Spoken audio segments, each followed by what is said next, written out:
Dalam kesempatan ini saya ingin berbicara tentang bagaimana peran Indonesia supaya damai bagi situasi perang di Ukraina. Sejarah umat manusia mencatat bahwa perang tidak pernah melahirkan berita-berita yang menggembirakan. Kisah pilu dengan hilangnya nyawa manusia di belah pihak, itu yang terjadi.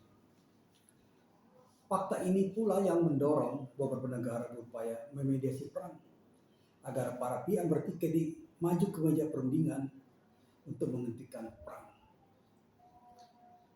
Perang Rusia di Ukraina sejak 24 Februari 2022 telah menewaskan setidaknya 925 warga sipil Ukraina, sementara hampir 1.500 lanjut terluka. Mungkin lebih besar lagi jumlahnya. Serta ribuan tentara tewas di pihak Rusia dan Ukraina. Gedung-gedung hancur. Ya, ini adalah situasi perang. Serta lebih dari 3,5 juta orang mengungsi ke negara tetangga. Perkembangan ini adalah sesuatu yang buruk sekali.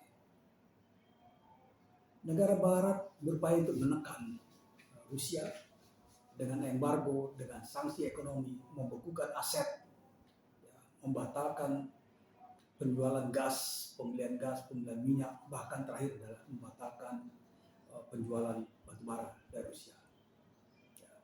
Rusia bisa membalas sanksi ini dengan meminta negara-negara Barat apabila mau membeli gas alam cair Rusia harus membayar dengan rubel.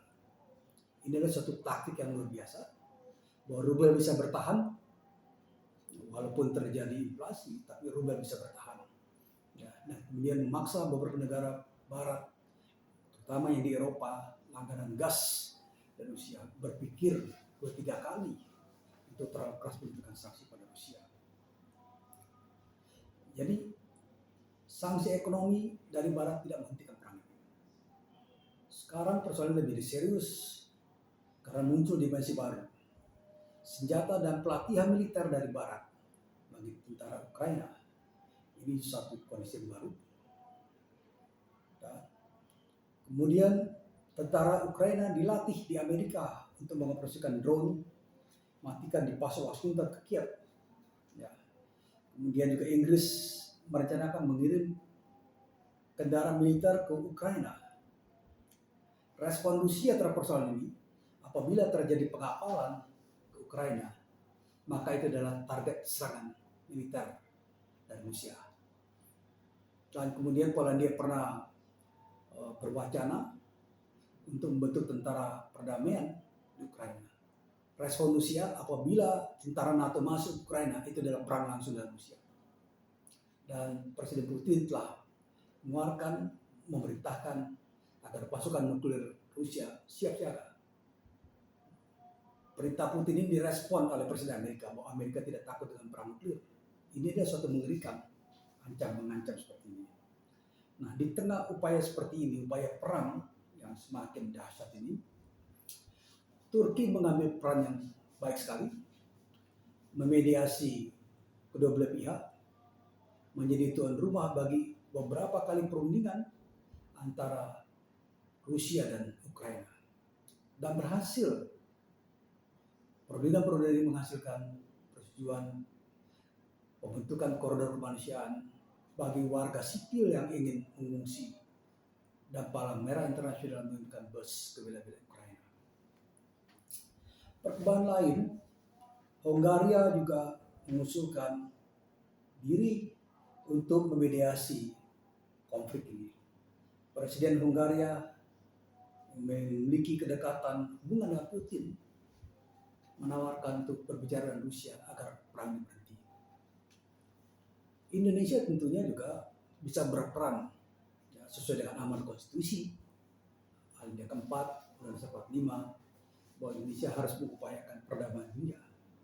Dan Indonesia memiliki sejarah diplomasi damai menjembatani konflik di beberapa daerah, beberapa wilayah.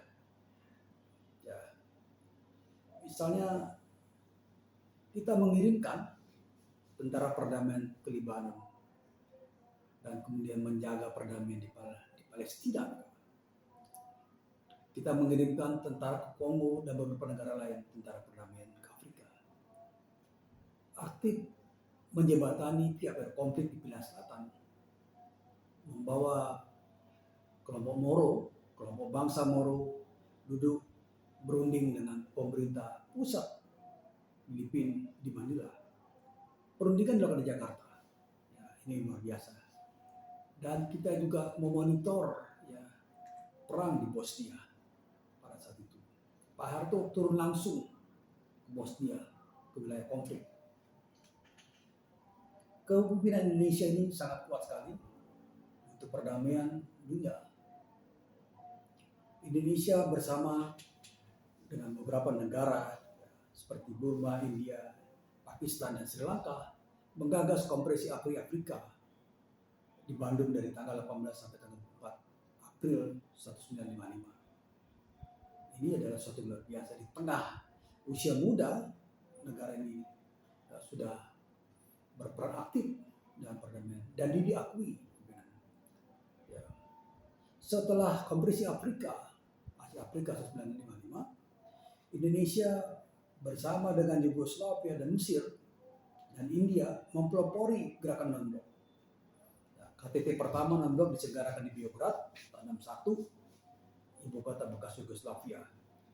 Presiden Soekarno dan Perdana Menteri Nehru dari India diutus oleh forum gerakan non-blok untuk menyampaikan hasil-hasil KTT ke Washington dan ke Moskow. Nah, KTT gerakan non-blok 61 dan Konferensi Afrika ini 1955 mengukuhkan peran historis Indonesia dalam membangun satu tatanan yang baru dari negara-negara berkembang berdasarkan prinsip kemerdekaan, perdamaian, dan keadilan. Di era Pak Harto pun saya kira Indonesia menjalankan juga misi damai.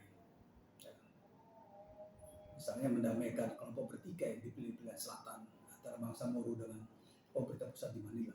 Saya ulang lagi persoalan itu. Ya, kemudian mengirimkan tentara perdamaian ke Lebanon. Di era pasca Pak Harto, ya, Indonesia juga menjalankan misi diplomasi damai untuk konflik di Afghanistan. Wakil Presiden Muhammad Yusuf, ya, Pak Muhammad Yusuf Kala, bertemu dan mengundang pihak-pihak bertikai di Afghanistan ke Jakarta. Dan datang sendiri Pak Yusuf Kala ke Afghanistan. Juga Indonesia aktif ya, menyuarakan kasus pembantian Muslim minoritas di Rohingya, Myanmar.